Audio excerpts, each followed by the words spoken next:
देखिए यहां पर हम क्या सीखेंगे, अब हम और नए तरीके से इक्विवेलेंट कैपेसिटेंस कैसे निकाला जाता है वो सीखेंगे।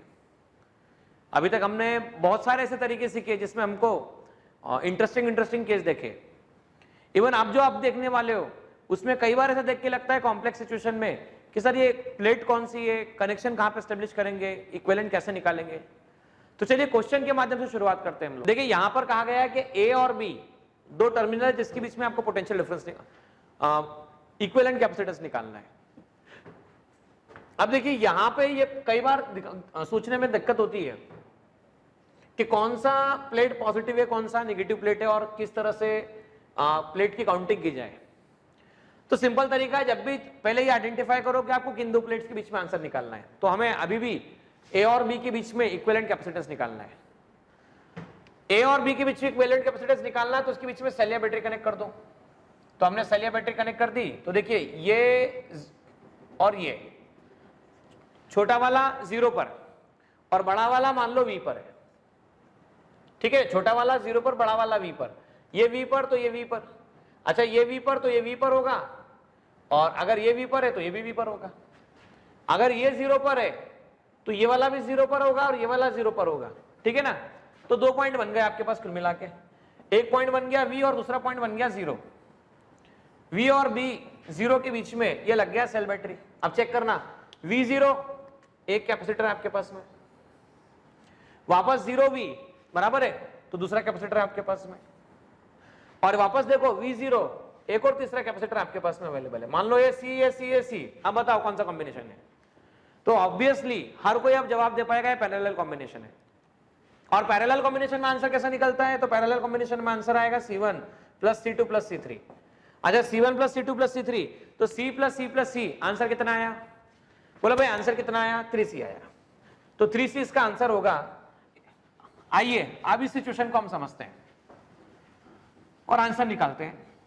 यहां पर वापस से वही कहा गया आपको दो टर्मिनल गिवन है A और B और आपको उनके इक्विवेलेंट कैपेसिटेंस की वैल्यू निकालना है। तो वापस इक्विवेलेंट कैपेसिटेंस की वैल्यू निकालने के लिए A और B के बीच में क्या कनेक्ट कर दो, A और B के बीच में बैटरी या सेल कनेक्ट कर दो। तो ये पॉजिटिव और ये आपके पास में नेगेटिव। नेगेटिव वाले को 0 बोलो, ये 0, ये 0, ये आपके पास 0 है। पॉजिटिव वाला +V है तो ये V है आपके पास में, ठीक है। अब अगर ये V है तो ये वाला भी V और ये वाला भी V, ये 0 है तो ये वाला भी 0 और ये वाला भी आपके पास 0, ठीक है ना। तो ये वाला 0 और ये वाला 0 आपके पास में। तो हम ये कह सकते हैं अब हमारे पास में 2 पॉइंट आ गए आपके पास में, एक पॉइंट V आ गया और एक पॉइंट 0 आ गया। चेक करो V और 0 के बीच में क्या अवेलेबल है, एक कैपेसिटेंस अवेलेबल है। अच्छा आप चेक करो V और 0 के बीच में क्या अवेलेबल है, तो वापस एक और कैपेसिटेंस अवेलेबल है। लेकिन आप चेक करो ये 0 और ये 0, तो 0 0 के बीच में कैपेसिटेंस लगा भी दिया आपने इस तरह से। तो अगर दोनों प्लेट एक ही पॉइंट पर आ जाए, भाई दोनों प्लेट अगर एक ही पॉइंट पर आ जाए तो दोनों का पोटेंशियल सेम हो जाएगा। अच्छा पोटेंशियल सेम हो जाएगा तो चार्ज फ्लो नहीं होगा, चार्ज स्टोर नहीं होगा। तो हम ये कह सकते हैं इस ब्रांच को इग्नोर किया जा सकता है। तो C + C आपके पास आंसर निकलकर कितना आता है, तो ये आंसर होता है 2C आंसर। तो इस तरह से 2C आंसर निकाला जा सकता है। अब आइए इस नेक्स्ट केस को देखिए, इसमें क्या कहा गया है।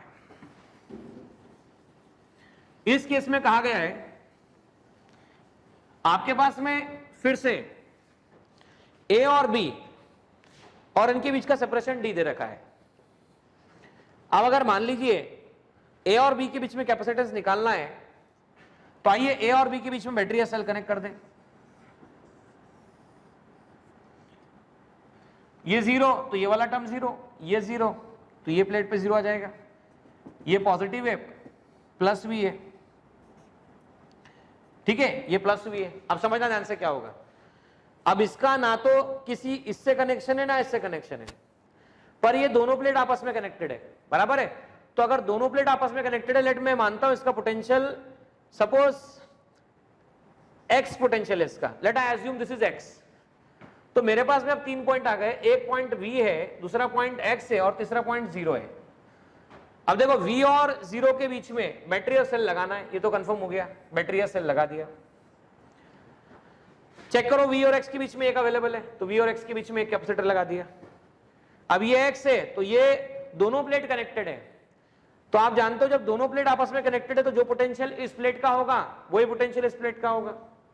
तो Vx एक बन गया, Vx एक और बन गया। अब आइए x और 0 एक और बन गया, तो ये आ गया C और ये आ गया C। तो बोलो C प्लस C कितना हो गया? अब बोलो भाई C और C दोनों पैरेलल में दिख रहे हैं, तो C प्लस C कितना हो गया? तो C प्लस C आ गया 2C। अच्छा C प्लस C 2C आ गया, और ये 2C और ये C आपके पास अवेलेबल है, तो C पैरेलल आएगा 2C multiply by C divide by 2C plus C। तो आंसर आता है 2C square upon 3C। C cancel आता है, पैरेलल नेट कैपेसिटेंस जो निकल कर आता है वो आंसर आता है 2C/3। सो इस तरह से मैं कह सकता हूं इक्विवेलेंट आंसर होगा 2C/3। अच्छा सेम क्वेश्चन, इसी टाइप का क्वेश्चन, अब इसी टाइप के क्वेश्चन में देखो थोड़ा कॉम्प्लेक्सिटी और बढ़ा है, नंबर ऑफ प्लेट्स बढ़ा दिए गए।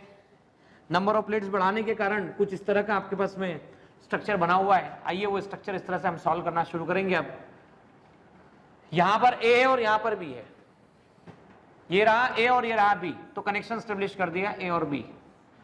अच्छा बड़ा वाला प्लस V, छोटा वाला 0, तो यहां 0 तो यहां पे भी 0, ये भी 0, ये V तो ये V, यहां से यहां तक कुछ नहीं V, ये भी V।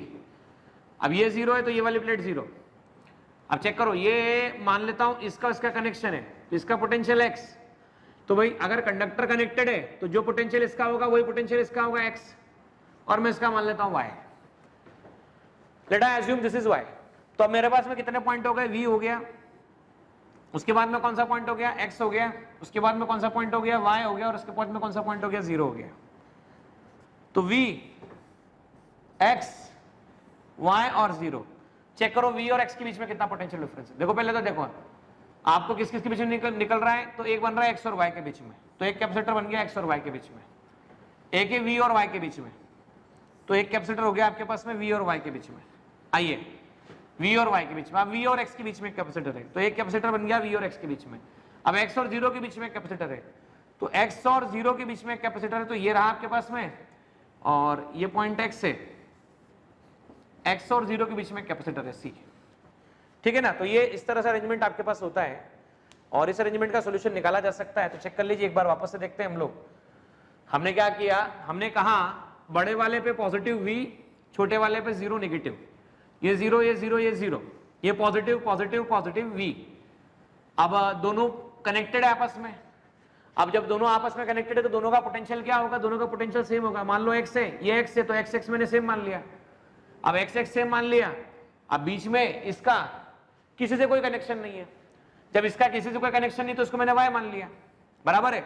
जब इसको y माना तो देखो क्या हुआ, v फिर 0 फिर x फिर y, तो v और x के बीच में एक आ गया, x और y के बीच में एक आ गया, और उसके बाद देखो v और x के बीच में, तो v और x के बीच में आ चुका है, x और y हो गया, v y देख लेते हैं, तो v और y के बीच में कैपेसिटर आ गया। अब देखो ये C और ये C, ये C और ये C, तो ये C और ये C दोनों सीरीज में है, तो इसका सीरीज में आंसर होगा C/2। तो इसको जब सॉल्व किया तो यहां से यहां तक टोटल कंप्लीट सॉल्व होने पर ये जो आंसर आता है दैट विल बी C/2। अच्छा C/2 और C किसमें? पैरेलल में, तो C प्लस C/2 मतलब 2C/3, C प्लस C/2 तो 2C प्लस C 3C/2, ये आ गया 3C/2। अच्छा 3C/2 सॉल्व हुआ और C सीरीज में आ गया, तो 3C/2 into C divide by 3C/2 plus C, 3C square by 2 plus 5C divide by 2, 2 से 2 cancel, 3C square upon 5C, इससे कैंसिल हुआ, आंसर 3C/5 आता है। So net answer will be 3C/5। देखिए equivalent capacitance निकालने का एक और तरीका, यहां पर हमें इन इक्विवेलेंट कॉम्बिनेशन निकालना है कैपेसिटेंस। अब यहां पर बड़ा वाला टर्मिनल मतलब प्लस V और छोटा वाला मतलब 0, तो बड़ा वाला ले लिया गया प्लस V और छोटा आप ले रहे हैं 0। ये V है तो यहां तक V, और ये V तो ये भी V होगा। अच्छा ये V है तो यहां से कनेक्शन V होगा, तो ये वाला V पर होगा, ये थर्ड नंबर की प्लेट V पर होगी और फर्स्ट नंबर की प्लेट V पर होगी। अब सेकंड प्लेट पे ध्यान दीजिए, ये 0 कनेक्शन है तो यहां पर 0 होगा, ये 0 तो ये 0 होगा। अच्छा ये 0 है तो ये भी 0, अब ये 0 हुआ तो यहां से यहां तक 0, और ये आपके पास में 0 अवेलेबल है।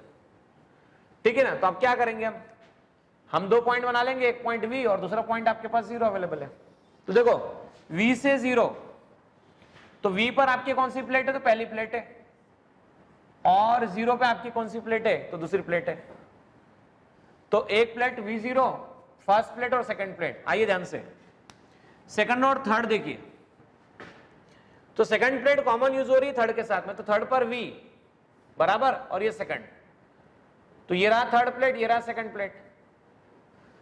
अब आइए थर्ड और फोर्थ, तो फोर्थ 0 पर और थर्ड पॉजिटिव पर, थर्ड पॉजिटिव पर और फोर्थ 0 पर, तो ये रही थर्ड प्लेट और ये रही फोर्थ प्लेट। आइए एक देखिए फोर्थ और फिफ्थ प्लेट, तो फोर्थ प्लेट किस पर है, 0 पर, और फिफ्थ प्लेट किस पर है, पॉजिटिव प्लेट है। तो फिफ्थ प्लेट आपके पास में V पर है, मतलब पॉजिटिव है। तो आइए ये रही आपके पास फिफ्थ प्लेट और ये रही आपके पास फोर्थ प्लेट। अब अच्छा इन सबको देख के बताओ ये सब किस में दिख रहे हैं, तो इसका कैपेसिटेंस C, इसका कैपेसिटेंस C, इसका C और इसका C, ये सब पैरेलल कॉम्बिनेशन में है। और पैरेलल कॉम्बिनेशन में इससे सीधा सीधा लिखा जा सकता है C1 plus C2 plus C3 plus C4, तो total C plus C plus C plus C answer होता है 4C। और अगर epsilon not a upon D के टर्म में देखा जाए कैपेसिटेंस के लिए, अगर मान लो एरिया गिवन और सेपरेशन गिवन हो, तो आंसर निकलता है 4CV C epsilon not a upon D. देखिए यहां पर A और B के बीच में इक्विवेलेंट कैपेसिटेंस निकालना है। वापस से फिर से वही तरीका, A और B के बीच में सेल को कनेक्ट कर दीजिए। मान लो ये 10 वोल्ट बैटरी है, ऐसा सेल ले लेता हूं, तो भाई लोअर मतलब 0 पर, तो ये 0 तो ये 0, ये 0 तो ये 0, ये 0। हायर मतलब ले लो +10 समझने के लिए, ये 10 यहां से यहां तक कुछ भी नहीं है तो 10, फिर से ये 10, ये 10, ये 10 और आपके पास में ये 10 आ गया। ठीक है, ये 0 है तो ये भी 0 और ये भी आपके पास 0 अवेलेबल है। अब यहां पर ऐसा होने का मतलब होता है नॉन टचिंग होना। नॉन टचिंग मतलब टच नहीं करते हुए होना, तो ये आपस में टच नहीं कर रहा है। तो आप देखो यहां पर आप सीधे सीधे पहचान पा रहे हो 10 और 0 इनके बीच में 2, 10 और 0 इसके बीच में 2, 10 और 0 इसके बीच में भी आपके पास में 2 कैपेसिटर है, और 10 और 0। तो आइए 2 पॉइंट बनाते हैं। पहला पॉइंट बनाते हैं 10, दूसरा बनाते हैं 0। 10 और 0 के बीच में हमने इक्विवेलेंट लगाया, तो 10 और 0 के बीच में C और C। अब देखो ये C और ये C दोनों सीरीज में नजर आ रहे हैं। अच्छा सीरीज में नजर आ रहे हैं, इसका मतलब क्या हुआ, C सॉल्व करोगे तो C/2 आ जाएगा आपके पास में। पैरेलल होता तो डायरेक्ट 2C आता था। ठीक है ना, तो ये वाला कंप्लीट हुआ ब्रांच। अब देखो यहां पर ध्यान से 10 और 0, तो वापस C ये आ गया C/2। वापस चेक करना 10 और 0, तो ये C और C ये आपके पास में आता है C/2। और लास्ट चेक करना नॉन टचिंग है मतलब टच नहीं कर रहा है। ये ऐसा होने का मतलब होता है ये वायर और ये वायर आपस में टच नहीं कर रहे, तो ये C देखो ये 10 और ये 0, ये 10 और ये 0, वापस C आपके पास में आता है C/2। अब ये C/2 चारों के चारों पैरेलल कॉम्बिनेशन में C/2 plus C/2, C/2 plus C/2 answer आता है 4C/2, और 4C/2 का आंसर आता है 2C। तो ये होगा आपके पास में equivalent answer for capacitance, that will be 2।